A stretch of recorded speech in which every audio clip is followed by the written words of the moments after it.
Sir gastric ಅಂದರೆ ಏನು sir? Gastric ಅಂದರೆ ತುಂಬ ಜನರಿಗೆ ಕನ್ಫ್ಯೂಷನ್ಸ್ ಇದೆ.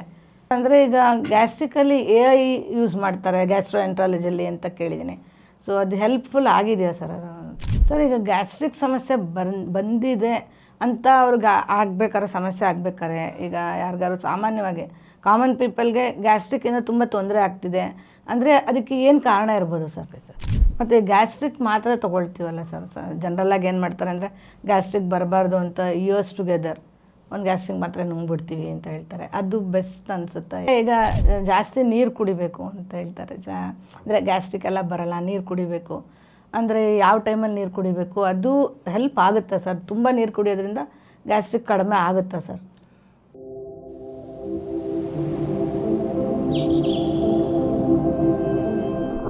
ವಿಶ್ವದ ಎಲ್ಲ ಹೂಮನಸ್ಸಿನ ಕನ್ನಡಿಗರಿಗೆ ಅಮೋಘಂ ಚಾನಲ್ಗೆ ಸುಸ್ವಾಗತ. ಇವತ್ತು ನಮ್ಮ ಸ್ಟುಡಿಯೋಗೆ ಬಂದಿರುವವರು ಮೈಸೂರಿನ ಪ್ರಸಿದ್ಧ ಗ್ಯಾಸ್ಟ್ರೋಎಂಟ್ರಾಲಜಿಸ್ಟ್ ವೈದ್ಯರಾದ ಡಾಕ್ಟರ್ ರಾಮಕೃಷ್ಣ ಸರ್ ಅವರು. ಸರ್ ನಮಸ್ತೆ ಸರ್. ನಮಸ್ತೆ. ಅಮೋಘಂ ಚಾನಲ್ಗೆ ಸುಸ್ವಾಗತ. Thank you. ನಮಸ್ತೆ. ಇವರು ಪ್ರಸ್ತುತ Clear Medi Radiant multi specialty ಹಾಸ್ಪಿಟಲ್ನಲ್ಲಿ ಗ್ಯಾಸ್ಟ್ರೋಎಂಟ್ರಾಲಜಿ ವಿಭಾಗದ ಮುಖ್ಯ ವೈದ್ಯರಾಗಿ ಕಾರ್ಯನಿರ್ವಹಿಸ್ತಾ ಇದ್ದಾರೆ. ಇದಕ್ಕೂ ಮೊದಲು ಸರ್ ಅಪೋಲೋ ಹಾಸ್ಪಿಟ್ಲಲ್ಲಿ ಮತ್ತು DRM ಆಸ್ಪತ್ರೆಯಲ್ಲಿ ಇಲ್ಲೆಲ್ಲ ಅವರು ಸೇವೆ ಸಲ್ಲಿಸಿದ್ದಾರೆ. ಈಗ ಮೈಸೂರು ಗ್ಯಾಸ್ಟ್ರೋ ಕೇರ್ ಸೆಂಟರ್ ಕ್ಲಿನಿಕ್ನಲ್ಲಿಯೂ ಸಹ ಚಿಕಿತ್ಸೆ ನೀಡ್ತಾ ಇದ್ದಾರೆ. ಸರ್ ನಮಸ್ತೆ ಸರ್. ನಮಸ್ತೆ. ಸರ್ ನೀವು ಮೂಲತಃ ಎಲ್ಲಿಯವರು ಸರ್? ನಿಮ್ಮ ಬಾಲ್ಯ ಎಲ್ಲಿ ಆಗಿದ್ದು? ನಾನು ಮೂಲತಃ ಬಂದು ರಾಯಚೂರಿಂದ, ಅಲ್ಲಿ ಹುಟ್ಟಿ ಅಲ್ಲಿ ಬೆಳೆದಿದ್ದು. ಸ್ಕೂಲಿಂಗ್ ಆಗಿರ್ಬೋದು ನಂದೆಲ್ಲ ಅಲ್ಲೇ ಆಗಿರೋದು ರಾಯಚೂರಲ್ಲಿ. ರಾಯಚೂರಿಂದ PUC ಮುಗಿದಾದ ನಂತರ ನಾನು ಮೆಡಿಕಲ್ ಹುಬ್ಳಿಯಲ್ಲಿ ಮಾಡಿರೋದು. ಅದಾದಮೇಲೆ MBBS ಮುಗಿದ ತಕ್ಷಣ ನಾನು MD ಆಲ್ ಇಂಡಿಯಾ ಮುಖಾಂತರ ರ್ಯಾಂಕ್ ತೆಗೆದು ಆಲ್ ಇಂಡಿಯಾದಲ್ಲಿ ಗುಜರಾತ್ ಆಯ್ಕೆ ಮಾಡಿಕೊಂಡು ಗುಜರಾತಲ್ಲಿ ಜಾಮ್ನಗರ್ ಅಂತ ಅಲ್ಲಿ MD ನಂದು ಮೆಡಿಸಿನ್ ಮುಗಿಸಿದ್ದು. ಅದಾದಮೇಲೆ ಗ್ಯಾಸ್ಟ್ರೋಎಂಟ್ರಾಲಜಿ ಮತ್ತು ಸ್ಪೆಷಲೈಸೇಷನ್ಗೆ ಮತ್ತು ಆಲ್ ಇಂಡಿಯಾ ಎಕ್ಸಾಮ್ ಮುಖಾಂತರ ಕೇರಳದಲ್ಲಿ ಕೊಚ್ಚಿನ್ ಸಿಟಿಯಲ್ಲಿ ನಾನು ಲೇಕ್ ಶೋರ್ ಆಸ್ಪತ್ರೆಯಲ್ಲಿ ಗ್ಯಾಸ್ಟ್ರೋಎಂಟ್ರಾಲಜಿ ಮುಗಿಸಿ ಮೈಸೂರಿಗೆ ಬಂದಿದ್ದು. ಈಗ 10 ವರ್ಷ ಅನುಭವ ಆಗಿದೆ ಅಲ್ವಾ ಸರ್ ನಿಮಗೆ? ಹೌದು, 10 ವರ್ಷ ಆಯಿತು ನಾನು ಮೈಸೂರಿಗೆ ಬಂದು ಗ್ಯಾಸ್ಟ್ರೋಎಂಟ್ರಾಲಜಿ ವಿಭಾಗದಲ್ಲಿ ನಾನು 10 ವರ್ಷದಿಂದ ಕೆಲಸ ಮಾಡ್ತಾಯಿದ್ದೆ. ಸರ್ ಗ್ಯಾಸ್ಟ್ರಿಕ್ ಅಂದರೆ ಏನು ಸರ್? ಗ್ಯಾಸ್ಟ್ರಿಕ್ ಅಂದರೆ ತುಂಬ ಜನರಿಗೆ ಕನ್ಫ್ಯೂಷನ್ಸ್ ಇದೆ. ಒಳ್ಳೆ ಪ್ರಶ್ನೆ. ಗ್ಯಾಸ್ಟ್ರಿಕ್ ಅದು ಸಾಧಾರಣವಾಗಿ ಇವತ್ತು ಏನಿಲ್ಲ ಅಂದ್ರೂ ಸ್ಟಡೀಸ್ ಪ್ರಕಾರ at least 30% of the common population is suffering ಅಂತ ಹೇಳ್ತೀವಿ. ಇನ್ನೂ ಜಾಸ್ತಿ ಆಗೋ ಸಾಧ್ಯತೆ ಇದೆ ಈಗಿನ ಜೀವನ ಶೈಲಿ ನೋಡಿದರೆ. ಸೊ ಗ್ಯಾಸ್ಟ್ರಿಕ್ ಅಂತಂದರೆ ಭಾಳಷ್ಟು ತಪ್ಪು ಕಲ್ಪನೆಗಳಿದೆ. ಸಿಂಪಲ್ಲಾಗಿ ಎದೆ ಉರಿ, ಹೊಟ್ಟೆ ಉಬ್ಬರ ಅಥವಾ ತೇಗು ಬರೋದನ್ನು ಸಿಂಪಲ್ ಗ್ಯಾಸ್ಟ್ರಿಕ್ ಅಂತ ಹೇಳ್ತೀವಿ. ಬಟ್ ಗ್ಯಾಸ್ಟ್ರಿಕ್ಕಲ್ಲೇ ಹಲವಾರು ಕಾರಣಗಳು. ಹೊಟ್ಟೆ ನೋವು ಬಂದ್ರೇ ಬೇರೆ ಕಾಯಿಲೆ ಇರುತ್ತೆ, ಅದನ್ನು ಗ್ಯಾಸ್ಟ್ರಿಕ್ ಅಂತ ಅಂದ್ಕೊಳ್ಳೋ ಸಾಧ್ಯತೆ ಇರುತ್ತೆ. ಹಲವಾರು ಕಾರಣಗಳಿಂದ ನೋವು ಬರ್ಬೋದು, ಹಲವಾರು ಕಾರಣಗಳಿಂದ ಹೊಟ್ಟೆ ಉಬ್ಬರ ಆಗಲಿ ತೇಗಾಗಲಿ ಇವೆಲ್ಲ ಬರುವ ಸಾಧ್ಯತೆ ಇರುತ್ತೆ. ಎಲ್ಲವುದು ಸಿಂಪಲ್ ಗ್ಯಾಸ್ಟ್ರಿಕ್ ಇರಲಿಕ್ಕಿಲ್ಲ. ಮತ್ತು ಗ್ಯಾಸ್ಟ್ರಿಕಲ್ಲಿ ಬೇರೆ ಬೇರೆ ವಿಧ ಅಂದರೆ ಕೆಲವು ಸಮಸ್ಯೆಗಳೇ ಅಂತಾರೆ. ಇದಕ್ಕೆಲ್ಲ ನಾವು ಗ್ಯಾಸ್ಟ್ರೋಎಂಟ್ರಾಲಜಿಸ್ಟ್ ಹತ್ರನೇ ಹೋಗಬೇಕಾ ಅಥವಾ ಬೇರೆ ಯಾವುದಾದ್ರೂ ಆಯುರ್ವೇದಿಕ್ಕು ಅಥವಾ ಹೋಮಿಯೋಪತಿ? ಎಲ್ಲ ಗ್ಯಾಸ್ಟ್ರಿಕ್ಕಿಗೆ ಗ್ಯಾಸ್ಟ್ರೋಎಂಟ್ರಾಲಜಿಸ್ಟ್ ಹತ್ರನೇ ಹೋಗಬೇಕು ಅನ್ನೋದೇನಿಲ್ಲ. ಗ್ಯಾಸ್ಟ್ರೋ ವಿಭಾಗದಕ್ಕೆ ಬರೋಕ್ಕೆ ಮುಂಚೆ ಯೂಶ್ವಲಿ ತಮ್ಮ ಫ್ಯಾಮಿಲಿ ಫಿಸಿಷಿಯನ್ಸ್ ಅಥವಾ MD ಮೆಡಿಸಿನ್ ಮಾಡಿದವರು, ಜನರಲ್ ಫಿಸಿಷಿಯನ್ಸ್ ಅಂತ ಇರ್ತಾರೆ, ಅಥವಾ MBBS ಡಾಕ್ಟರ್ಸ್ ಇರ್ತಾರೆ. ಅವ್ರು ಯೂಶ್ವಲಿ ಅಸೆಸ್ ಮಾಡಿ ನಿಮ್ಮನ್ನು ಚಿಕಿತ್ಸೆ ಕೊಟ್ಟಿರ್ತಾರೆ. ಅದು ಕೊಟ್ಟಾದ ನಂತರ ನಿಮಗೆ ಕಡಿಮೆ ಆಗ್ತಾ ಇಲ್ಲ ಅಂತಂದರೆ ಯೂಶ್ವಲಿ ಗ್ಯಾಸ್ಟ್ರೋಎಂಟ್ರಾಲಜಿಸ್ಟ್ ಹತ್ರ ಹೋಗಬೇಕಾಗತ್ತೆ. ಮೋಸ್ಟ್ ಆಫ್ ದ ಟೈಮ್ ಅವ್ರಿಗೆ ಸಾಲ್ವ್ ಮಾಡೋಕ್ಕಾಯಿತು, ಸಿಂಪಲ್ ಗ್ಯಾಸ್ಟ್ರಿಕ್ ಅನಿಸ್ತು ಅಂತಂದರೆ ನಿಮ್ಮ ಫ್ಯಾಮಿಲಿ ಫಿಸಿಷಿಯನ್ ಡಾಕ್ಟರ್ ಯಾರು ಇರ್ತಾರೋ, ರೆಗ್ಯುಲರ್ ನೀವು ಕೆಮ್ಮು, ನೆಗಡಿ, ಹೊಟ್ಟೆ ನೋವು ಅಥವಾ ಎದೆ ನೋವು ಎಲ್ಲದಕ್ಕೂ ತೋರಿಸ್ತಾ ಇರೋಂಥ ನಿಮ್ಮದೇ ಆದಂಥ ಡಾಕ್ಟ್ರ್ ಯಾರು ಇರ್ತಾರೋ ಅವ್ರ ಹತ್ರ ತೋರಿಸಿದ್ರೆ ಸಾಕಾಗುತ್ತೆ.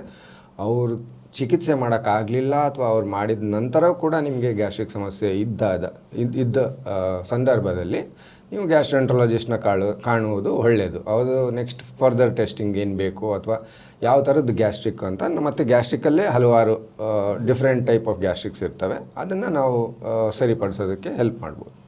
ಸರ್ ಅಂದರೆ ಈಗ ಗ್ಯಾಸ್ಟ್ರಿಕಲ್ಲಿ AI ಯೂಸ್ ಮಾಡ್ತಾರೆ ಗ್ಯಾಸ್ಟ್ರೋಎಂಟ್ರಾಲಜಿಯಲ್ಲಿ ಅಂತ ಕೇಳಿದ್ದೀನಿ. ಸೊ ಅದು ಹೆಲ್ಪ್ಫುಲ್ ಆಗಿದೆಯಾ ಸರ್ ಅದು? ಆರ್ಟಿಫಿಷಿಯಲ್ ಇಂಟೆಲಿಜೆನ್ಸ್ ಇನ್ನೂ ಅರ್ಲಿ ಸ್ಟೇಜಲ್ಲಿದೆ ಹೆಲ್ತ್ ಕೇರಲ್ಲಿ.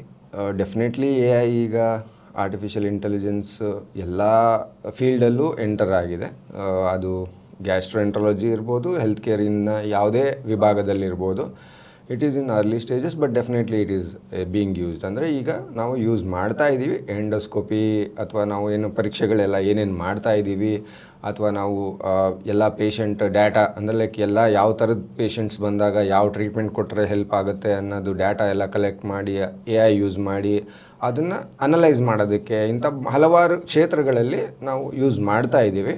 ಬಟ್ ಈಗ ಇನ್ನೂ ಡೇ ಟು ಡೇ ಲೈಫಲ್ಲಿ ಕಾಮನ್ ಪ್ರಾಕ್ಟೀಸಲ್ಲಿ ಇನ್ನೂ ಅದನ್ನು ಅಂದರೆ ಕ್ಲಿನಿಕ್ಗಳಲ್ಲಿ, ಹಾಸ್ಪಿಟಲ್ಗಳಲ್ಲಿ ಎಲ್ಲ ಕಡೆ ಇನ್ನೂ ಸೌಲಭ್ಯ ಇಲ್ಲ.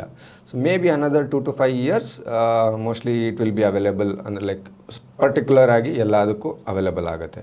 ಈಗ ಸದ್ಯಕ್ಕೆ ನಮ್ಮದು ಮೇಜರ್ ಇದು ಏನಂದರೆ ಪ್ರಿಸಿಷನ್. ನಾವು ಅರ್ಲಿ ಸ್ಟೇಜಸಲ್ಲಿ ಅಥವಾ ಟ್ರೈನಿಂಗ್ ಪರ್ಪಸಸ್ಸಿಗೆ ಸದ್ಯಕ್ಕೆ ಜಾಸ್ತಿ ಯೂಸ್ ಮಾಡ್ತಾ ಇದ್ದೀವಿ. ಲೈಕ್ ಟ್ರೈನ್ ಮಾಡೋದಕ್ಕೆ ನಾವು ಮನುಷ್ಯಂಗೆ ಸ್ವಲ್ಪ ಇದಿರುತ್ತೆ, ಪದೇ ಪದೇ ಹೇಳೋದಕ್ಕೆ ಅಥವಾ ಎಲ್ಲ ಸ್ಟೂಡೆಂಟ್ಸಿಗೆ ಸೇಮ್ ಥರ ಟೀಚ್ ಮಾಡೋದಕ್ಕೆ ಆಗಲಿಕ್ಕಿಲ್ಲ. ಬಟ್ AI ಯೂಸ್ ಮಾಡಿದರೆ ಟೀಚಿಂಗ್ ಪ್ರೋಟೋಕಾಲ್ಸ್ ಆಗಲಿ ಅದು ಪರ್ಟಿಕ್ಯುಲರ್ ಆಗಿ ಟೀಚ್ ಮಾಡೋಕ್ಕೆ ಸ್ಟಾರ್ಟ್ ಮಾಡುತ್ತೆ, ಕಲಿಯೋರಿಗೆ ಭಾಳ ಈಸಿ ಆಗುತ್ತೆ. ಅದು ಮೇಜರಾಗಿ ಈಗ ಸದ್ಯಕ್ಕೆ ಯೂಸ್ ಆಗ್ತಾಯಿದೆ. ಸರ್, ಈಗ ಗ್ಯಾಸ್ಟ್ರಿಕ್ ಸಮಸ್ಯೆ ಬಂದಿದೆ ಅಂತ ಅವ್ರಿಗೆ ಆಗ್ಬೇಕಾದ್ರೆ, ಸಮಸ್ಯೆ ಆಗ್ಬೇಕಾದ್ರೆ, ಈಗ ಯಾರಿಗಾದ್ರು ಸಾಮಾನ್ಯವಾಗಿ ಕಾಮನ್ ಪೀಪಲ್ಗೆ ಗ್ಯಾಸ್ಟ್ರಿಕ್ಕಿಂದ ತುಂಬ ತೊಂದರೆ ಆಗ್ತಿದೆ ಅಂದರೆ ಅದಕ್ಕೆ ಏನು ಕಾರಣ ಇರ್ಬೋದು ಸರ್? ಮೋಸ್ಟ್ ಇಂಪಾರ್ಟೆಂಟ್ ಜೀವನ ಶೈಲಿ, ಲೈಫ್ ಸ್ಟೈಲ್ ಅಂತ ಹೇಳ್ತೀವಿ. ಈಗಿರೋ ಫಾಸ್ಟ್ ಲೈಫು, ಎಲ್ಲರದು ಫಾಸ್ಟ್ ಫುಡ್ ಇರ್ಬೋದು, ಲೈಫ್ ಭಾಳ ಫಾಸ್ಟ್ ಇರ್ಬೋದು, ಹೈಲಿ ಸ್ಟ್ರೆಸ್ಫುಲ್ ಲೈಫ್ ಆಗಿದೆ. ಸೊ ಚಟುವಟಿಕೆ ಅಥವಾ ಫಿಸಿಕಲ್ ಆ್ಯಕ್ಟಿವಿಟಿ ಭಾಳ ಕಡಿಮೆ ಆಗಿದೆ. ಇದೆಲ್ಲ ಭಾಳ ಮೇಜರಾಗಿ ರೋಲ್ ಪ್ಲೇ ಮಾಡುತ್ತೆ.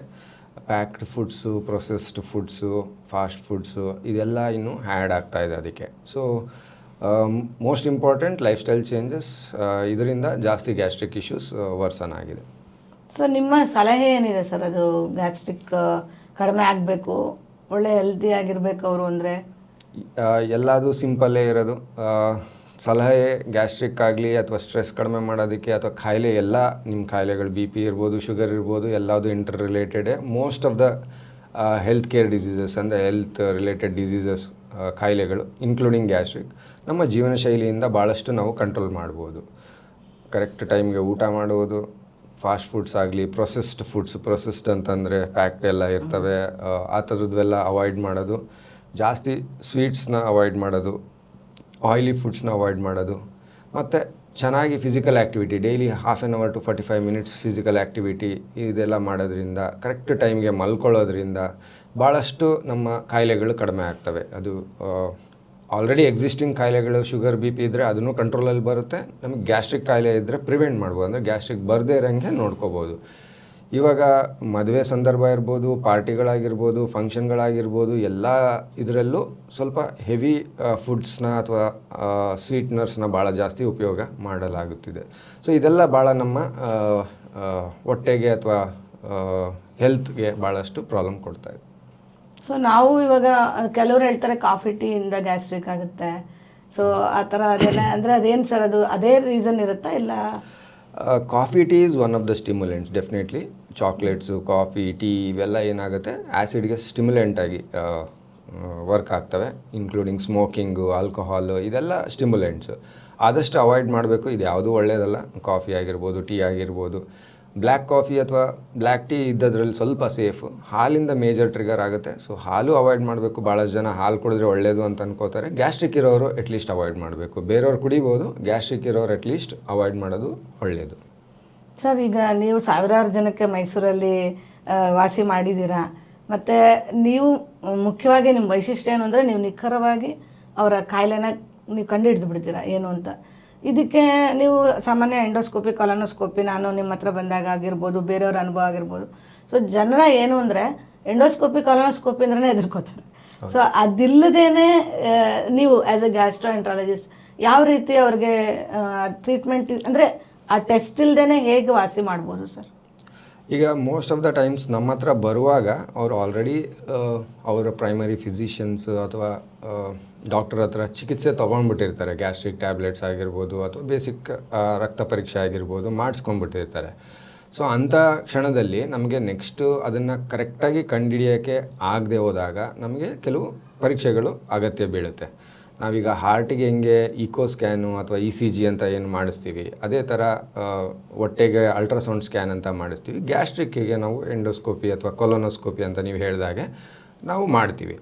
ಆ ಗ್ಯಾಸ್ಟ್ರಿಕ್ ಸಮಸ್ಯೆನ ಕಂಡುಹಿಡಿಯೋದಕ್ಕೆ ಅದು ಬೆಸ್ಟ್ ಟೆಸ್ಟ್. ಸೊ ಅದನ್ನು ನೋಡದೆ ಭಾಳಷ್ಟು ಮಿಸ್ ಆಗೋ ಸಾಧ್ಯತೆ ಇರುತ್ತೆ. ಅಲ್ಲಿ ಅಲ್ಸರ್ ಇರ್ಬೋದು, ಕ್ಯಾನ್ಸರ್ ಇರ್ಬೋದು, ಇನ್ಫೆಕ್ಷನ್ಸ್ ಇರ್ಬೋದು, ಅಥವಾ ಕರುಳಿನ ಚಲನೆ ಯಾವ ಥರ ಇದೆ, ಭಾಳಷ್ಟು ಅಂಶಗಳು ಅದರಲ್ಲಿ ನೋಡೋಕ್ಕೆ ಸಿಗುತ್ತೆ ನಮಗೆ.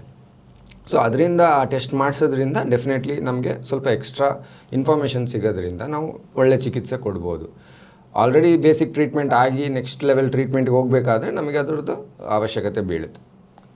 ಹಂಗಾಗಿ ಅದನ್ನ ಮಾಡಬೇಕಾಗತ್ತೆ. ಈಗ ಹೊಸದಾಗಿ ಅಡ್ವಾನ್ಸಸ್ಸು ಎಂಡೋಸ್ಕೋಪಿ ಅದು ನೀವು ಹೇಳಿದಾಗೆ ಗಾಬರಿ ಪಡ್ತಾರೆ ಅಥವಾ ಕಷ್ಟ ಆಗುತ್ತೆ ಅಂತಂದರೆ ಅದಕ್ಕೆ ಸೊಲ್ಯೂಷನ್ ಏನಂದರೆ ನಿದ್ದೆ ಬರೋ ಇಂಜೆಕ್ಷನ್ ಅಂತ ಹೇಳ್ತೀವಿ. ಸ್ವಲ್ಪ ಸೆಡೇಷನ್ ಕೊಟ್ಟು ಭಾಳಷ್ಟು ಜನ ಇಲ್ಲಿ ಡೈರೆಕ್ಟಾಗಿ ಮಾಡೋದ್ರಿಂದ ಗಾಬರಿ ಆಗ್ತಾರೆ. ಬಾಯಲ್ಲಿ ಅದನ್ನು ಟ್ಯೂಬ್ ಹಾಕೋದು ಅಥವಾ ಅದು ಹಾಕ್ಸ್ಕೊಳ್ಳೋಕ್ಕೆ ಎದುರ್ಕೊಳ್ಳೋದು ಇದೆಲ್ಲ ಕಾಮನ್. ಅದಕ್ಕೆ ಸೆಡೇಷನಲ್ಲಿ ಮಾಡಿಸ್ಕೊಳ್ಳೋದು ಒಳ್ಳೆಯದು. ಇಲ್ಲ ಈಗ ಇನ್ನೂ ಹೊಸದಾಗಿ ಅಂದರೆ ಕ್ಯಾಪ್ಸ್ಯೂಲ್ ಎಂಡೋಸ್ಕೋಪಿ ಅಂತ ಬರ್ತವೆ. ಅದರಲ್ಲಿ ಭಾಳ ಕಾಸ್ಟ್ಲಿ, ಇಂಪೋರ್ಟೆಡು. ಜಸ್ಟ್ ನಾವು ಗುಳಿಗೆ ಥರ ಒಂದು ನುಂಗಿದ್ರೆ ಅದರಲ್ಲೇ ಕ್ಯಾಮ್ರಾ ಇರುತ್ತೆ, ಅದು ರೆಕಾರ್ಡಿಂಗ್ ಆಗುತ್ತೆ. ಅದು ನೋಡಿಕೊಂಡು ನಾವು ಫರ್ದರ್ ಟ್ರೀಟ್ಮೆಂಟ್ ಕೊಡ್ಬೋದು. ಬಟ್ ಅಗೇನ್ ಅದರಲ್ಲಿ ಕಾಸ್ಟ್ ಜಾಸ್ತಿ ಆಗುತ್ತೆ ಆ್ಯಂಡ್ ಅದು ನಮ್ಮ ಕಂಟ್ರೋಲಲ್ಲಿ ಇರಲ್ಲ, ಫಾಸ್ಟಾಗಿ ಹೋಗ್ಬಿಡುತ್ತೆ. ಕೆಲವು ಅಂಶಗಳು ಅದನ್ನು ಮಿಸ್ ಆಗೋ ಸಾಧ್ಯತೆ ಇರುತ್ತೆ. ಸೊ ಆ್ಯಸ್ ಆಫ್ ನೌ ಎಂಡೋಸ್ಕೋಪಿಗೆ ಅಲ್ಟರ್ನೇಟಿವ್ ಆಪ್ಷನ್ಸ್ ಭಾಳ ಇಲ್ಲ. ಓನ್ಲಿ ಥಿಂಗ್ ಈಸ್ ಕಂಫರ್ಟಬಿಲಿಟಿ ಬೇಕು ಅಂತಂದರೆ ನಿದ್ದೆ ಬರೋ ಇಂಜೆಕ್ಷನ್ ಕೊಡಿಸ್ಕೊಂಡು ಮಾಡಿಸ್ಕೊಳ್ಳೋದು ಒಳ್ಳೆಯದು. ಓಕೆ ಸರ್, ಆಮೇಲೆ ಈಗ ಜಾಸ್ತಿ ನೀರು ಕುಡಿಬೇಕು ಅಂತ ಹೇಳ್ತಾರೆ. ಅಂದರೆ ಗ್ಯಾಸ್ಟ್ರಿಕ್ ಎಲ್ಲ ಬರಲ್ಲ, ನೀರು ಕುಡಿಬೇಕು ಅಂದರೆ ಯಾವ ಟೈಮಲ್ಲಿ ನೀರು ಕುಡಿಬೇಕು, ಅದು ಹೆಲ್ಪ್ ಆಗುತ್ತಾ ಸರ್? ತುಂಬ ನೀರು ಕುಡಿಯೋದ್ರಿಂದ ಗ್ಯಾಸ್ಟ್ರಿಕ್ ಕಡಿಮೆ ಆಗುತ್ತಾ ಸರ್? ನೀರು ದೇಹದಲ್ಲಿ ಡೆಫಿನೆಟ್ಲಿ ನೀರು ಒಳ್ಳೆ ಇಂಪಾರ್ಟೆಂಟ್ ಅಂಶ. ನಮ್ಮ ದೇಹದಲ್ಲಿ ನೀರಿಲ್ಲ ಅಂದರೆ ಭಾಳಷ್ಟು ಪ್ರಾಬ್ಲಮ್ಸ್ ಆಗುತ್ತೆ. ಗ್ಯಾಸ್ಟ್ರಿಕ್ ಒಂದೇ ಅಲ್ಲ, ಕಿಡ್ನಿ ಸ್ಟೋನ್ಸ್ ಇರ್ಬೋದು, ವೀಕ್ನೆಸ್ ಇರ್ಬೋದು, ಮಸಲ್ ಕ್ರ್ಯಾಂಪ್ಸ್ ಇರ್ಬೋದು, ಭಾಳಷ್ಟು ತೊಂದರೆಗಳಾಗುತ್ತೆ. ನೀರು ಮಿನಿಮಮ್ 3 ಲೀಟರ್ಸ್ ಕುಡಿಬೇಕು. ಅದು ಇನ್ನೂ ಜಾಸ್ತಿ 5 ಲೀಟ್ರ್ 6 ಲೀಟ್ರ್ ಕುಡಿಯೋದ್ರಿಂದ ಕಡಿಮೆ ಆಗುತ್ತೆ ಆ ಥರ ಏನಿಲ್ಲ. Minimum 2 to 3 litres is required. So ಕಡಿಮೆ ಕುಡಿಬಾರ್ದು ಅಂತ ಹೇಳ್ತೀವಿ ಹೊರತಾಗಿ ಜಾಸ್ತಿ ಕುಡಿಯೋದ್ರಿಂದ ಗ್ಯಾಸ್ಟ್ರಿಕ್ ಕಡಿಮೆ ಆಗುತ್ತೆ ಅಂತ ಏನಿಲ್ಲ. ಊಟ ಇತಿಮಿತಿಯಲ್ಲಿ ಮಾಡಬೇಕು, ನಮಗೆ ಬೇಕಿದ್ದಷ್ಟೇ. ಫಿಸಿಕಲ್ ಆ್ಯಕ್ಟಿವಿಟಿ ಇವತ್ತು ಕಡಿಮೆ ಇರೋದ್ರಿಂದ ಎಲ್ಲದು ಆರ್ಡರ್ ಮಾಡಿ ತಿನ್ನೋದು ಅಥವಾ ಮೊಬೈಲ್ಗಳು ಯೂಸ್ ಮಾಡೋದು ಅಥವಾ ನಾವು ವೆಹಿಕಲ್ಗಳನ್ನೇ ಯೂಸ್ ಮಾಡ್ತಾ ಇದ್ದೀವಿ, ಲಿಫ್ಟ್ಗಳನ್ನ ಯೂಸ್ ಮಾಡ್ತೀವಿ. ಬಿಲ್ಡಿಂಗ್ಸಲ್ಲಿ ಎಲ್ಲೂ ನಾವು ಅಷ್ಟು ಜಾಸ್ತಿ ಓಡಾಟ ಇಲ್ಲದೇ ಇರೋ ಕಾರಣ ಊಟದಲ್ಲಿ ಇತಿಮಿತಿ ಇಂಪಾರ್ಟೆಂಟೇ ಹೊರತಾಗಿ ಬರೀ ನೀರು ಕುಡಿಯೋದ್ರಿಂದ ಭಾಳ ಜಾಸ್ತಿ ಏನು ಗ್ಯಾಸ್ಟ್ರಿಕ್ ಕಡಿಮೆ ಆಗೋಲ್ಲ. ಟೈಮಿಂಗ್ ವೈಸ್ ಅಗೇನ್ ಅಲೋಪತಿಯಲ್ಲಿ ನಮ್ಮ ಕಡೆಯಿಂದ ಇದೇ ಟೈಮ್ ಕುಡಿಬೇಕು ಅದೇ ಟೈಮ್ ಕುಡಿಬೇಕು ಅಂತ ಇಲ್ಲ. ಬೆಳಗ್ಗೆ ಎದ್ದ ತಕ್ಷಣ ಕುಡಿಯೋದು important. Slightly warm water is slightly preferred over plane water. But every time ಊಟ ಆದ ನಂತರ ಒಂದು 10 ಮಿನಿಟ್ಸ್ ಆದ ನಂತರ ನೀರು ಕುಡಿಯೋದು ಹೆಲ್ಪ್ಫುಲ್ ಆಗುತ್ತೆ. ಓಕೆ ಸರ್, ಮತ್ತು ಗ್ಯಾಸ್ಟ್ರಿಕ್ ಮಾತ್ರ ತೊಗೊಳ್ತೀವಲ್ಲ ಸರ್, ಜನರಲ್ಲಾಗಿ ಏನು ಮಾಡ್ತಾರೆ ಅಂದರೆ ಗ್ಯಾಸ್ಟ್ರಿಕ್ ಬರಬಾರ್ದು ಅಂತ ಇಯರ್ಸ್ ಟುಗೆದರ್ ಒಂದು ಗ್ಯಾಸ್ಟ್ರಿಕ್ ಮಾತ್ರ ನುಂಗ್ಬಿಡ್ತೀವಿ ಅಂತ ಹೇಳ್ತಾರೆ. ಅದು ಬೆಸ್ಟ್ ಅನಿಸುತ್ತಾ ಹೇಗೆ ಸರ್? ಗ್ಯಾಸ್ಟ್ರಿಕ್ ಮಾತ್ರೆ ನಿಮ್ಮ ಡಾಕ್ಟರ್ ಸಲಹೆ ಇಲ್ಲದೆ ನುಂಗೋದು ಒಳ್ಳೆಯದಲ್ಲ. ಯಾವಾಗಾದರೂ ವಾರಕ್ಕೆ ಒಂದು ಸತಿ ಅಥವಾ ಯಾವಾಗೋ ಒಂದು ಸತಿ ಆದಾಗ ನುಂಗೋದ್ರಿಂದ ಯೂಶಲಿ ಏನೂ ತೊಂದರೆ ಆಗಲ್ಲ. ಬಟ್ ಹಲವಾರು ದಿವಸಗಳು ಅಥವಾ ಹಲವಾರು ವರ್ಷಗಳೇ ನುಂಗೋರು ಇರ್ತಾರೆ. ಸೊ ಅದು ಹ್ಯಾಬಿಟ್ ಇಟ್ಕೊಳ್ಳೋದು ಒಳ್ಳೆಯದಲ್ಲ. ಅದು ಅಡಿಕ್ಷನ್ ಆಗುತ್ತೆ and most of the times ಅದರಿಂದ ಸೈಡ್ ಎಫೆಕ್ಟ್ಸ್ ಕೆಲವು ಅಂಶಗಳೆಲ್ಲ ದೇಹದಲ್ಲಿ ವೀಕ್ ಆಗ್ತಾ ಬರ್ತೀರ. ಅಂದರೆ ಲೈಕ್ ಆ್ಯಸಿಡ್ ನಮ್ಮ ದೇಹದಲ್ಲಿ ಆ್ಯಸ್ ಎ ಪ್ರೊಟೆಕ್ಟಿವ್ ಮೆಕ್ಯಾನಿಸಮ್ ಥರ ವರ್ಕ್ ಮಾಡ್ತಾ ಇರುತ್ತೆ. ನಾವೇನೇ ಬ್ಯಾಕ್ಟೀರಿಯಾಗಳು ಕ್ರಿಮಿಗಳು ಏನು ತೊಗೊಳ್ತಾ ಇರ್ತೀವಿ ಅದನ್ನು ಕೊಂದಾಕೋದಕ್ಕೆ ಅಂತ ನಮ್ಮ ದೇಹ ಆ್ಯಸಿಡ್ ಉತ್ಪಾದನೆ ಮಾಡುತ್ತೆ. ನಮ್ಮ ಊಟದಲ್ಲಿ ಇರೋಂಥ ಅಂಶಗಳನ್ನೂ ಬ್ರೇಕ್ ಡೌನ್ ಮಾಡೋದಕ್ಕೂ ಆ್ಯಸಿಡ್ ಹೆಲ್ಪ್ ಆಗ್ತಾ ಇರುತ್ತೆ. ನಾವು ಅದನ್ನು ಕಂಟಿನ್ಯೂಸ್ ಆಗಿ ಸಪ್ರೆಸ್ ಮಾಡೋದ್ರಿಂದ ಸ್ವಲ್ಪ ದೇಹಕ್ಕೆ ಹಾನಿ ಆಗೋ ಸಾಧ್ಯತೆ ಇರುತ್ತೆ. ಆದಷ್ಟು ನಿಮ್ಮ ಡಾಕ್ಟರ್ ಸಲಹೆ ಇಲ್ಲದೆ ಲಾಂಗ್ ಟರ್ಮ್ ಯೂಸು ಅಡ್ವೈಸಬಲ್ ಅಲ್ಲ. ಒಕೇಶ್ನಲ್ ಯೂಸು ಮಾಡ್ಬೋದು, ಏನು ತೊಂದರೆ ಇಲ್ಲ. ಸರ್, ಇನ್ನೊಂದು ಕ್ವಶನು, ಈ ಗ್ಯಾಸ್ಟ್ರಿಕ್ಗೂ ಮನಸ್ಸಿಗೂ ಸಂಬಂಧ ಇದೆ ಸರ್? ಡೆಫಿನೆಟ್ಲಿ. ಎಷ್ಟೊಂದು ಜನಕ್ಕೆ ಗ್ಯಾಸ್ಟ್ರಿಕ್ ಆದ ತಕ್ಷಣ ಗಾಬರಿ ಆಗೋದು ಅಥವಾ ಹೊಟ್ಟೆಲಿ ಸಂಕಟ ಆಗೋದು ಅಥವಾ ಮೂಡ್ ಸ್ವಲ್ಪ ಲೋ ಆಗೋದು ಅಥವಾ ಕೆಲಸ ಮಾಡೋದಕ್ಕೆ ಆಸಕ್ತಿನೇ ಇಲ್ಲದೆ ಇರೋಂಥದ್ದು ಅಥವಾ ಮೋಷನ್ ಪದೇ ಪದೇ ಹೋಗೋಂಥದ್ದು, ಭಾಳಷ್ಟು ಫ್ಲಕ್ಚುಯೇಷನ್ಸ್ ಆಗ್ತವೆ. ನಾವು ಗಟ್ ಬ್ರೈನ್ ಆ್ಯಕ್ಸಿಸ್ ಅಂತ ಹೇಳ್ತೀವಿ ಇದನ್ನು. ಅಂದರೆ ನಮ್ಮ ದೇಹದಲ್ಲಿ ಹೊಟ್ಟೆ ನಾವೇನು ಸೇವಿಸ್ತೀವೋ ಊಟ, ಅದರಿಂದ ನಮ್ಮ ಎಂಟೈರ್ ಬಾಡಿ ಮೇಲೆ ಅದು ಪರಿಣಾಮ ಬೀರುತ್ತೆ ಅಂತ ಹೇಳ್ತೀವಿ. ಸೊ ನಾವೇನೇ ಸೇವಿಸಲಿ ಆ ಕೆಮಿಕಲ್ಸ್ ಏನು ರಿಲೀಸ್ ಆಗುತ್ತಲ್ವ ಅದರಿಂದ ನಮ್ಮ ಬ್ರೈನ್ ಕಂಟ್ರೋಲ್ ಆಗುತ್ತೆ. ಸೊ ಬ್ರೈನು ಇಂಟೆಸ್ಟೈನ್ನ ಕಂಟ್ರೋಲ್ ಮಾಡುತ್ತೆ, ಇಂಟೆಸ್ಟೈನ್ ಕೂಡ ಇಂಡೈರೆಕ್ಟ್ಲಿ ಬ್ರೈನ್ನ ಕಂಟ್ರೋಲ್ ಮಾಡುತ್ತೆ, ಅದು ಯಾವ ಥರ ಬಿಹೇವ್ ಮಾಡಬೇಕು ಅನ್ನೋದು. ಸೊ ಅದರಿಂದ ಡೆಫಿನೆಟ್ಲಿ ನಿಮ್ಮ ಗ್ಯಾಸ್ಟ್ರಿಕ್ ಸಮಸ್ಯೆ ಕಡಿಮೆ ಆಗೋದ್ರಿಂದ ಭಾಳಷ್ಟು ಸತಿ ನಿಮ್ಮ ಮೆಂಟಲ್ ಏನು ಆ್ಯಂಗ್ಸೈಟಿ ಇರ್ಬೋದು ಅಥವಾ ಸ್ಟ್ರೆಸ್ ಇರ್ಬೋದು ಭಾಳಷ್ಟು ಸತಿ ಕಡಿಮೆ ಆಗುತ್ತೆ. You will be able to work well, ಅಂದರೆ ಲೈಕ್ ನಿಮಗೆ ಆಸಕ್ತಿ ಚೆನ್ನಾಗಿ ಮೂಡುತ್ತೆ. ನಿಮಗೆ ಏನಾದರೂ ಪದೇ ಪದೇ ಮೋಷನ್ ಹೋಗ್ತಾ ಇದ್ದರೆ ಅದರಿಂದನೇ ಒಂಥರ ಮನಸ್ಸಿಗೆ ಬೇಜಾರಾಗ್ಬಿಡುತ್ತೆ ಹೊರಗಡೆ ಕೆಲಸ ಮಾಡೋದಕ್ಕೆ, ಅಥವಾ ನಿಮ್ಮ ರೂಟೀನ್ ಹ್ಯಾಬಿಟ್ಸಿಗೆಲ್ಲ ಭಾಳಷ್ಟು ತೊಂದರೆ ಆಗ್ತಾ ಇರುತ್ತೆ. So gastric definitely is related to ನಮ್ಮ ಮಾನಸಿಕ ಸ್ಥಿತಿ. ಅಂದರೆ ಕೆಲವು ಬಾರಿ ಮಾನಸಿಕ ಸ್ಥಿತಿಯಿಂದನೂ ಗ್ಯಾಸ್ಟ್ರಿಕ್ ಆಗ್ಬೋದು. ಹೌದು. ಸೊ ಗಟ್ ಬ್ರೈನ್ ಆಕ್ಸಿಸಲ್ಲಿ ಎರಡೂ ಇದೆ. ಯಾರಿಗಾದರೂ ಮಾನಸಿಕ ಸ್ಥಿತಿ ಅಷ್ಟು ಚೆನ್ನಾಗಿಲ್ಲ ಅಂತ ಅಂದರೆ ಲೈಕ್ ಏನಾದರೂ ಬೇರೆ ಏನೋ ಎಮೋಷ್ನಲ್ ಸ್ಟ್ರೆಸ್ಸಿಂದ if they are going through, it could be any stress for that matter, economical ಇರ್ಬೋದು, ಫೈನಾನ್ಷಿಯಲ್, ಅಥವಾ ಪೋಸ್ಟ್ ಟ್ರೊಮ್ಯಾಟಿಕ್ ಏನೋ ಯಾವುದೋ ಏಟ್ ಬಿದ್ದಿರ್ಬೋದು, ಅಥವಾ ಒಂದು ಸರ್ಜರಿ ಆಗಿರ್ಬೋದು, ಮನೇಲಿ ಯಾರೋ ತೀರ್ಕೊಂಡಿರ್ಬೋದು. ಇವೆಲ್ಲ ಅದು ಏನೇ ಆಗಿದ್ರೂ ಅವ್ರದ್ದು ಎಮೋಷ್ನಲ್ ಸ್ಟ್ರೆಸ್ಸಿಂದ ಗ್ಯಾಸ್ಟ್ರಿಕ್ ಆಗೋ ಸಾಧ್ಯತೆ ಇರುತ್ತೆ ಡೆಫಿನೆಟ್ಲಿ. ಸೊ ಅದನ್ನು ಗಟ್ ಬ್ರೈನ್ ಆಕ್ಸಿಸ್ ಅಂತ ಹೇಳ್ತೀವಿ. So brain controls your intestine. So brain is the major organ. Heart ಇರ್ಬೋದು, ಲಂಗ್ಸ್ ಇರ್ಬೋದು, ಅಥವಾ ಇಂಟೆಸ್ಟೈನ್ ಇರ್ಬೋದು, ಎಲ್ಲ ಕಡೆ ಕಂಟ್ರೋಲ್ ಇರುತ್ತೆ. ಬಟ್ ನಿಮಗೆ ಕಾಮನ್ ಆಗಿ ಇಂಟೆಸ್ಟೈನ್ದು ಈಸಿಯಾಗಿ ಗೊತ್ತಾಗುತ್ತೆ. ಅಂದರೆ ಲೈಕ್ ನಿಮ್ಮ ಮನಸ್ಥಿತಿ ಸರಿ ಇಲ್ಲದೆ ಇದ್ದಾಗ ನಿಮಗೆ ಜೀರ್ಣ ಆಗಲ್ಲ, ಊಟ ಮಾಡಬೇಕಂತ ಅನಿಸಲ್ಲ, ಅಥವಾ ಊಟ ಮಾಡಿರೋದು ಜೀರ್ಣ ಆಗಲ್ಲ ಕಾಮನ್ ಆಗಿ. ಸರ್, ಈಗ ಕೆಲವು ಸರಿ ಎದೆನೋವು ಬಂದಾಗ ಗ್ಯಾಸ್ಟ್ರಿಕ್ಕಿಂದ ಎದೆನೋವು ಬಂದಿದೆ ಅಂತ ನೆಗ್ಲೆಕ್ಟ್ ಮಾಡಿದ್ರು, ಕೊನೆಗೆ ಅದು ಹಾರ್ಟ್ ಅಟ್ಯಾಕ್ ಆಯಿತು ಅಂತ ಕೇಳ್ತಿರ್ತೀವಿ ಸರ್. ಸೊ ಯಾವುದು ಗ್ಯಾಸ್ಟ್ರಿಕ್ಕಿಂದ ಬರೋ ಎದೆನೋವು ಯಾವುದು, ಇಲ್ಲ ನಿಜವಾಗ್ಲೂ ಎದೆನೋವು ಯಾವುದು, ಅದ್ರ ಬಗ್ಗೆ ಸ್ವಲ್ಪ ಹೇಳಿ ಸರ್.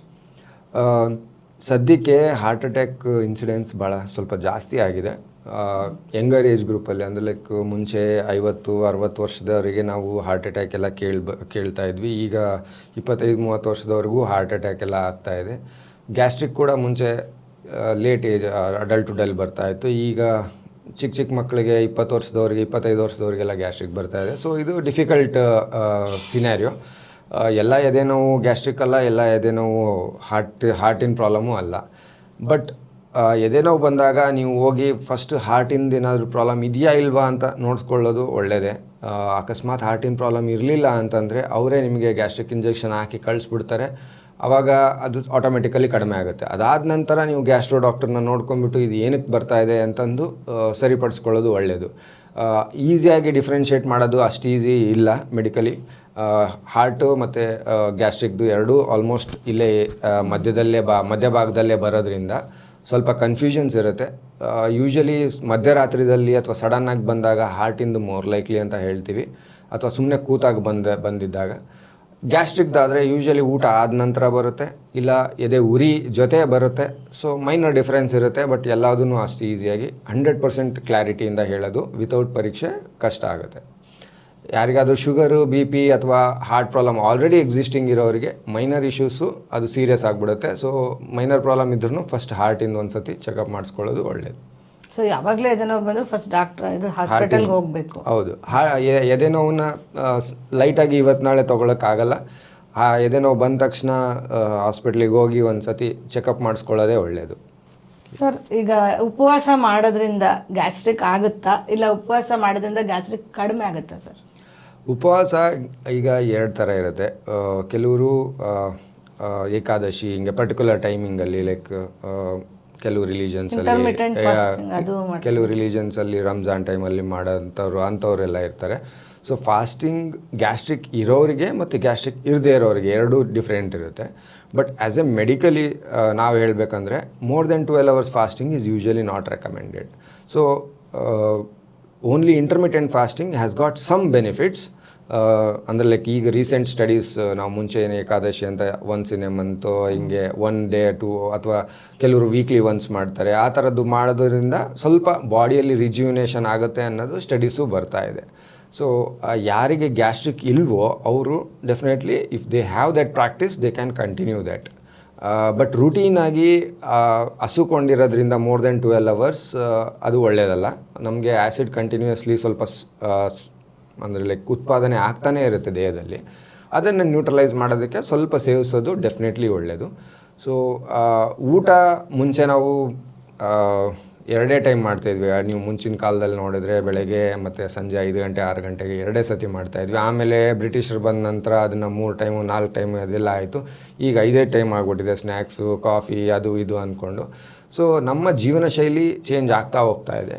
ಬಟ್ ಹ್ಯೂಮನ್ ಬಾಡಿಗೆ ಬೇಕಾಗಿರೋದು 2 ಟೈಮ್ ಅಥವಾ 3 time maximum, including snacks. So ನಾವು ಜಾಸ್ತಿ ತಿನ್ನೋದ್ರಿಂದ ಅದನ್ನು ಜಾಸ್ತಿ ಡೈಜೆಷನ್ ಮಾಡೋದಕ್ಕೆ ನಾವು ನಮ್ಮ ದೇಹದ ಮೇಲೆ ಎಕ್ಸ್ಟ್ರಾ ವರ್ಕ್ ಕೊಟ್ಟಂಗೆ ಆಗುತ್ತೆ. So that is not good. So ಬೆಳಗ್ಗೆ ಒಂದು ಸತಿ, ಸಂಜೆ ಒಂದು ಸತಿ, 2 ಸತಿ ತಿಂದು ಉಳಿದ ಟೈಮಲ್ಲಿ ಏನಾದರೂ ಲೈಟಾಗಿ ಡ್ರೈ ಫ್ರೂಟ್ಸು ಅಥವಾ ಗಂಜಿ ಅಥವಾ ಜ್ಯೂಸ್ಗಳು ಈ ಥರದ್ದೆಲ್ಲ ಸೇವಿಸೋದ್ರಿಂದ ಇನ್ನೂ ಭಾಳ ಹೆಲ್ದಿ ಇರ್ಬೋದು. Continuous fasting is not recommended. Sir, ಮತ್ತು ಆಹಾರ ಪದ್ಧತಿಯಲ್ಲಿ ಯಾವ ರೀತಿ ಫುಡ್ ತೊಗೊಂಡ್ರೆ ಗ್ಯಾಸ್ಟ್ರಿಕ್ ಕಡಿಮೆ ಆಗ್ಬೋದು ಸರ್? ಆಹಾರ ಪದ್ಧತಿಯಲ್ಲಿ ನಾನು ಹೇಳಿದಾಗೆ ಯಾವುದೇ ತಿನ್ನಿ, ಸ್ವಲ್ಪ ಇತಿಮಿತಿಯಲ್ಲಿ ತಿನ್ನಿ. ಕೆಲವು ಅಂಶಗಳು, ಫಾರ್ ಎಕ್ಸಾಂಪಲ್ ಹಾಲು, ಟೀ, ಕಾಫಿ, ಸಿಗರೇಟ್, ಆಲ್ಕೋಹಾಲ್ ಇಂಥವನ್ನ specifically as much as possible ಅಥವಾ ಕಂಪ್ಲೀಟ್ ಅವಾಯ್ಡ್ ಮಾಡೋಕ್ಕಾದರೆ ಕಂಪ್ಲೀಟ್ ಅವಾಯ್ಡ್ ಮಾಡಿ. ಫಿಸಿಕಲ್ ಆ್ಯಕ್ಟಿವಿಟಿ ಭಾಳ ಇಂಪಾರ್ಟೆಂಟು. ಇನ್ನು ಕೆಲವು ಆಹಾರಗಳು ಎಣ್ಣೆಯಲ್ಲಿ ಕರೆದಿರೋ ಐಟಮ್ ಯಾವುದೇ ಇರ್ಬೋದು, ಅವರೆಲ್ಲ ಸ್ವಲ್ಪ ಗ್ಯಾಸ್ಟ್ರಿಕ್ ಆಗೋ ಸಾಧ್ಯತೆ ಜಾಸ್ತಿ ಇರುತ್ತೆ, ಅವನ್ನೆಲ್ಲ ಅವಾಯ್ಡ್ ಮಾಡಬೇಕು. ಮೆಣಸಿನ್ಕಾಯಿ, ಗ್ರೀನ್ ಚಿಲ್ಲಿ ಅಂತ ಏನು ಹೇಳ್ತೀವಿ, ಅದು ಸ್ವಲ್ಪ ಆದಷ್ಟು ಕಡಿಮೆ ತೊಗೋಬೇಕು, ಸೇವಿಸಬೇಕು. ಕಡಿಮೆ ಖಾರದ್ದು, ಕಡಿಮೆ ಮಸಾಲ ಇರೋಂಥದ್ದು ಸ್ವಲ್ಪ ಕಡಿಮೆ ಸೇವಿಸಬೇಕು. ಹೊರಗಡೆ ಸೋಡಾ ಇವೆಲ್ಲ ಏನು ಹಾಕಿರ್ತಾರೆ ಅಂದರೆ ಲೈಕ್ ಹೋಟೆಲ್ ಫುಡ್ಸು, ಅವನ್ನೆಲ್ಲ ಸ್ವಲ್ಪ ಅವಾಯ್ಡ್ ಮಾಡೋದ್ರಿಂದ ಡೆಫಿನೆಟ್ಲಿ ಗ್ಯಾಸ್ಟ್ರಿಕ್ ಕಡಿಮೆ ಆಗುತ್ತೆ. Main important adequate water, adequate food, not over, not very less. So ಅದು ಮೋಸ್ಟ್ ಇಂಪಾರ್ಟೆಂಟು. ಭಾಳ ಸಿಂಪಲ್ ಥಿಂಗ್ಸ್ ನಾವು ಫಾಲೋ ಮಾಡಿಬಿಟ್ರೆ ಭಾಳಷ್ಟು ಸತಿ ನಮ್ಮ ಮೇಜರ್ ಇಶ್ಯೂಸ್ ಎಲ್ಲ ಸಾರ್ಟ್ ಔಟ್ ಆಗುತ್ತೆ. ಲೇಟ್ ನೈಟ್ ಊಟ ಮಾಡ್ತಾರೆ ಕೆಲವರೆಲ್ಲ, ಅದೂ ಭಾಳಷ್ಟು ಗ್ಯಾಸ್ಟ್ರಿಕ್ಕಿಗೆ ಪ್ರಾಬ್ಲಮ್ ಕೊಡುತ್ತೆ. ಲೈಕ್ ಕೆಲಸ ಎಲ್ಲ ಮುಗಿಸ್ಕೊಂಬಂದು 10 ಗಂಟೆಗೆ ಊಟ ಮಾಡಿ 11 ಗಂಟೆಗೆ ಮಲ್ಕೊಂಡ್ಬಿಡ್ತಾರೆ. ಅದೆಲ್ಲ ಸ್ವಲ್ಪ ನಾವು ಜೀವನ ಶೈಲಿನ ಸ್ವಲ್ಪ ಚೇಂಜ್ ಮಾಡ್ಕೊಳ್ಳೋದು ಒಳ್ಳೆಯದು.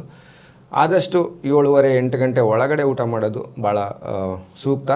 ಅಂದರೆ ಇಫ್ ಯು ಒಂದು ಅಟ್ಲೀಸ್ಟ್ 3 ಅವರ್ಸ್ ಗ್ಯಾಪ್ ಕೊಡೋದು ನಾವು ನಮ್ಮ ಕಡೆಯಿಂದ ಸಜೆಸ್ಟ್ ಮಾಡ್ತೀವಿ ಗ್ಯಾಸ್ಟ್ರಿಕ್ ಕಡಿಮೆ ಆಗೋದಕ್ಕೆ. ಲೇಟ್ ನೈಟ್ ಬಂದರೆ ಅಟ್ಲೀಸ್ಟ್ ಬರೀ ಫ್ರೂಟ್ಸು ಅಥವಾ ಏನಾದರೂ ಗಂಜಿನೋ ಏನೋ ತಿಂದು ಮಲ್ಕೊಂಬಿಡೋದು ಒಳ್ಳೆಯದು. ಅಕಸ್ಮಾತ್ ನಿಮ್ಮ ವರ್ಕ್ ಹಂಗೆ ಡಿಮ್ಯಾಂಡ್ ಮಾಡುತ್ತೆ ಅಂತಂದರೆ, ಲೇಟ್ ಆಗುತ್ತೆ ಅಂತಂದರೆ ಊಟ ಮಾಡಿ ಮಲ್ಕೊಳ್ಳೋದು ಒಳ್ಳೆಯದಲ್ಲ ಅಷ್ಟೊಂದು. ಸರ್, ಕೊನೆಯದಾಗಿ ಒಂದು ಪ್ರಶ್ನೆ. ಈ ಗ್ಲೂಟೆನ್ ಫ್ರೀ ಅಂತಾರಲ್ಲ ಸರ್, ಗೋಧಿ ಒಳ್ಳೆಯದಲ್ಲ, ಜಾಸ್ತಿ ತಿನ್ನಬಾರ್ದು, ಮೈದಾ, ಅದ್ರ ಬಗ್ಗೆ ಹೇಳಿ ಸರ್.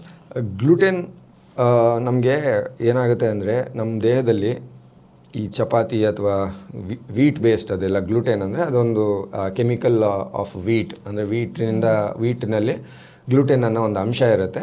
ಆ ಕೆಮಿಕಲ್ಲು ನಮ್ಮ ಬಾಡಿಗೆ ಒಳ್ಳೆಯದಲ್ಲ ಅಂತ ಹೇಳ್ತೀವಿ. ಅಂದರೆ ಬಟ್ ಇದು ಹೆಂಗಾಗುತ್ತೆ ಅಂತಂದರೆ, ಈಗ ನಾರ್ತ್ ಇಂಡಿಯಾದಲ್ಲಿ ಎಲ್ಲರೂ ಚಪಾತಿ ಅಥವಾ ರೋಟೀಸ್ ಅಂತಲೇ ಮುಂಚೆಯಿಂದ ತಿನ್ಕೊಂಡು ಬಂದಿರೋದು. ಸೊ ಅವರಿಗೆ ನೀವು ಗ್ಲೂಟೆನ್ ತಿನ್ನಬೇಡಿ ಅಥವಾ ವೀಟ್ ತಿನ್ನಬೇಡಿ ಅಂತಂದರೆ ಭಾಳ ಕಷ್ಟ ಆಗುತ್ತೆ. ನಾವು ಹೇಳೋದೇನಂತಂದರೆ, ನಿಮಗೆ ಗ್ಲೂಟೆನ್ ಸೆನ್ಸಿಟಿವಿಟಿ ಇದ್ದರೆ, ನಿಮಗೆ IBS ಅಥವಾ ಗ್ಯಾಸ್ಟ್ರಿಕ್ ಸಮಸ್ಯೆಗಳು ಜಾಸ್ತಿ ಇದ್ದರೆ ಅದನ್ನು ಅವಾಯ್ಡ್ ಮಾಡಿ ನೋಡಿ, ಸ್ವಲ್ಪ ಹೆಲ್ಪ್ ಆಗುತ್ತೆ ಅಂತ ಹೇಳ್ತೀವಿ. ಬಟ್ ಸಾಧಾರಣವಾಗಿ ಕಾಮನ್ ಪರ್ಸನ್ ಎಲ್ಲರಿಗೂ ಗ್ಲೂಟೆನ್ ತಿನ್ನಬಾರ್ದು ಅಥವಾ ಚಪಾತಿ ಅಥವಾ ಈ ಥರದ್ದು ಏನು ತಿನ್ನಲೇಬಾರ್ದು ಅಂತ ಹೇಳೋದು ತಪ್ಪಾಗುತ್ತೆ. ಭಾಳಷ್ಟು ಜನಕ್ಕೆ ಅದು ರೂಟೀನ್ ಸ್ಟೇಪಲ್ ಫುಡ್ ಆಗುತ್ತೆ. ಸೊ ಅದನ್ನು ಕಂಪ್ಲೀಟ್ಲಿ ಚೇಂಜ್ ಮಾಡೋದು ಅದು ಸೂಕ್ತನೂ ಅಲ್ಲ, ಅದರಿಂದ ಬೆನಿಫಿಟ್ ಸಿಗುತ್ತೆ ಅಂತಲೂ ಏನೂ ಪ್ರೂವ್ ಇಲ್ಲ. ಓನ್ಲಿ ನಿಮಗೆ ಏನಾದರೂ ಪ್ರಾಬ್ಲಮ್ಸ್ ಇದ್ದರೆ ಅದು ಒಂದು ರೀಸನ್ ಇರುತ್ತೆ. ಭಾಳಷ್ಟು ಜನಕ್ಕೆ ಗ್ಯಾಸ್ಟ್ರಿಕ್ ಇದೆ ಅಂತ ಓಡಾಡ್ತಾ ಇರ್ತಾರೆ, ನರಳಾಡ್ತಾ ಇರ್ತಾರೆ. ಬಟ್ ಯಾವುದರಿಂದ ಆಗ್ತಾ ಇದೆ ಅನ್ನೋದು ಕಂಡುಹಿಡಿಯೋಕ್ಕೆ ಭಾಳ ಇಂಪಾರ್ಟೆಂಟ್ ಇರುತ್ತೆ. ಕೆಲವರಿಗೆ ಆ ಗ್ಲೂಟೆನ್ ಸೆನ್ಸಿಟಿವಿಟಿ ಇರುತ್ತೆ, ನಮ್ಮ ಬಾಡಿ ಅದನ್ನು ತಡೀತಾ ಇರಲ್ಲ. ಸೊ ಹಂಗಿದ್ದಾಗ ಅದನ್ನು ಐಡೆಂಟಿಫೈ ಮಾಡಿ ನಾವು ಅವರಿಗೆ ಗ್ಲೂಟೆನ್ ಇರೋಂಥ ಎಲ್ಲ ಅಂಶಗಳನ್ನು ಬಾಡಿಯಿಂದ ಅಂದರೆ ಲೈಕ್ ತಿನ್ನೋದನ್ನು, ಸೇವಿಸೋದನ್ನು ಅವಾಯ್ಡ್ ಮಾಡಿ ಅಂತ ಹೇಳ್ತೀವಿ. ಆವಾಗ ಅವರಿಗೆ ಭಾಳ ಇಂಪ್ರೂವ್ಮೆಂಟ್ ಆಗುತ್ತೆ, ಎಲ್ಲ ಹೆಲ್ತಲ್ಲಿ ಭಾಳಷ್ಟು ಇಂಪ್ರೂವ್ಮೆಂಟ್ ಆಗುತ್ತೆ. ಸೊ ಅದು ನೀವು ಕಂಡುಹಿಡ್ಕೊಂಡು ಪರ್ಟಿಕ್ಯುಲರ್ ಅಂದರೆ ಅವರವರಿಗೆ ಅಷ್ಟೇ ಅದು ಸೂಕ್ತವಾಗುತ್ತೆ. ಎಲ್ಲರಿಗೂ ಕಾಮನ್ ಆಗಿ ಗ್ಲೂಟೆನ್ ಇರೋದನ್ನು ತಿನ್ನಬಾರ್ದು ಅಂತ ಏನೂ ಇಲ್ಲ.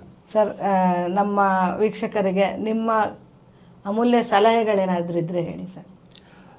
ನನ್ನ ಸಲಹೆ ನಿಮ್ಮ ವೀಕ್ಷಕರಿಗೆ ಅಥವಾ ನನ್ನ ವೀಕ್ಷಕರಿಗೆ, ಕಾಮನ್ ಪಬ್ಲಿಕ್ಕಿಗೆ ಏನಪ್ಪ ಅಂತಂದರೆ, ನೀವು ಏನು ಸೇವಿಸ್ತಾ ಇದ್ದೀರಾ, food is Poisson, food is medicine. So ನೀವು ಏನು ಸೇವಿಸ್ತಾ ಇದ್ದೀರಾ ಅದನ್ನು 2 ಸತಿ ಯೋಚನೆ ಮಾಡಿ ಸೇವಿಸಿ. ಸುಮ್ಮನೆ ರ್ಯಾಂಡಮ್ ಆಗಿ ಏನೋ ನಾಲ್ಗೆ ರುಚಿಗಾಗಿ ಎಲ್ಲ ಕಡೆ ಏನು ಸಿಕ್ಕಿದ್ದು ಅದನ್ನು ತಿನ್ನೋಕ್ಕೆ ಹೋಗಬೇಡಿ. ಒಂದು. ಸೆಕೆಂಡ್, ನಿಮ್ಮ ಹೆಲ್ತನ್ನು ನೀವು ಹೀಗೆ ಕಾಪಾಡೋದ್ರಿಂದ ಲಾಂಗ್ ಟರ್ಮ್ ನೀವು ಭಾಳಷ್ಟು ಗೇನ್ಸ್ ಪಡಿತೀರಾ ಅದನ್ನು ನೀವು ಈಗಲಿಂದನೇ ಇನ್ವೆಸ್ಟ್ ಮಾಡಬೇಕು. ಲೈಕ್ ನೀವು ಕರಿಯರ್ಗೆ ಯಾವ ಥರ ಯೋಚನೆ ಮಾಡ್ತೀರಾ ಅಥವಾ ನಿಮ್ಮ ಪ್ರೋಗ್ರೆಸ್ಸಿಗೆ ಫ್ಯಾಮಿಲಿ ಬಗ್ಗೆ ಯಾವ ಥರ ಯೋಚನೆ ಮಾಡ್ತೀರಾ, ನಿಮ್ಮ ದೇಹದ ಬಗ್ಗೆ ನೀವು ಈಗಲಿಂದನೇ ಚಿಕ್ಕಂದ್ರಿಂದನೇ ಅಥವಾ ನೀವು ಯಾವೇ ಏಜ್ ಇರ್ಬೋದು ಡೆಫಿನೆಟ್ಲಿ ನೀವು ಯೋಚನೆ ಮಾಡಿ ಅದನ್ನು ನೋಡ್ಕೊಳ್ಳೋದು ಭಾಳ ಇಂಪಾರ್ಟೆಂಟು. ಯಾವುದೇ ಕಾಯಿಲೆ ಇರ್ಬೋದು ನಿಮ್ಮಷ್ಟಕ್ಕೆ ನೀವೇ ಸೆಲ್ಫ್ ಮೆಡಿಸಿನ್ ತೊಗೊಳಕ್ಕೆ ಹೋಗ್ಬೇಡಿ. ನೀವು ಸೂಕ್ತವಾದ ಡಾಕ್ಟ್ರುಗಳನ್ನ ಕೇಳಿಬಿಟ್ಟು ಚಿಕಿತ್ಸೆ ಪಡೀರಿ. ಅದಕ್ಕಾಗಿಲ್ಲ ಅಂತಂದರೆ ನೆಕ್ಸ್ಟ್ ಹೈಯರ್ ಲೆವೆಲ್ಗೆ ಹೋಗಿ ನೆಗ್ಲೆಕ್ಟ್ ಮಾಡೋಕ್ಕೆ ಹೋಗ್ಬೇಡಿ. ಇಲ್ಲಿಯವರೆಗೆ ನಿಮ್ಮ ಅಮೂಲ್ಯವಾದ ಸಮಯವನ್ನು ನಮಗೆ ಕೊಟ್ರಿ ಸರ್. ನಮ್ಮ ಕೋರಿಕೆಗೆ ಸ್ಪಂದಿಸಿ ಬಂದಿದ್ದೀರಾ. ಬಹಳ ಬಹಳ ಧನ್ಯವಾದಗಳು. ನನ್ನ ಪರವಾಗಿ ನಮ್ಮ ವೀಕ್ಷಕರ ಪರವಾಗಿ ನಿಮಗೆ ಧನ್ಯವಾದಗಳು ಸರ್. ನನಗೆ ಅಮೋಘಮ್ ಚಾನೆಲ್ ಅವ್ರಿಗೆ ಮತ್ತು ಮೇಡಮ್ಗೆ ನನ್ನ ಇಲ್ಲಿಗೆ ಕರೆದು ನಿಮ್ಮ ಜೊತೆ ಮಾತಾಡೋದಕ್ಕೆ ಇದೊಂದು ಸಂದರ್ಭ ಕೊಟ್ಟೋದಕ್ಕೆ ನಾನು ಆ್ಯಕ್ಚುಲಿ ಕೃತಜ್ಞತೆ ತೋರಿಸ್ತೇನೆ. ನನಗೆ ನಿಜವಾಗ್ಲೂ ಖುಷಿ ಆಯಿತು. ಇದರಿಂದ ನಿಮಗೆ ಸ್ವಲ್ಪ ಹೆಲ್ಪ್ ಆಗುತ್ತೆ ಅಂತಂದರೆ ಫರ್ದರ್ ನಾವು ಇದೇ ಥರದ್ದು ಸಜೆಷನ್ಸ್ ಕೊಡೋಕ್ಕೆ ಎನಿ ಟೈಮ್ ಅವೈಲೇಬಲ್. ತುಂಬ ಥ್ಯಾಂಕ್ಸ್ ಸರ್. ನಮಸ್ಕಾರ. ನಮ್ಮ ಈ ಸಂಚಿಕೆ ನಿಮಗೆ ಇಷ್ಟವಾಗಿದ್ದಲ್ಲಿ ಲೈಕ್ ಮಾಡಿ, ಕಮೆಂಟ್ ಮಾಡಿ ಮತ್ತು ಶೇರ್ ಮಾಡಿ ಅಂತ ಕೇಳ್ಕೊಳ್ತೀನಿ. ಅಮೋಘಮ್ ಚಾನಲ್ಗೆ ನಿಮ್ಮ ಪ್ರೋತ್ಸಾಹ ಸದಾ ಹೀಗೆ ಇರಲಿ ಅಂತ ಕೇಳಿ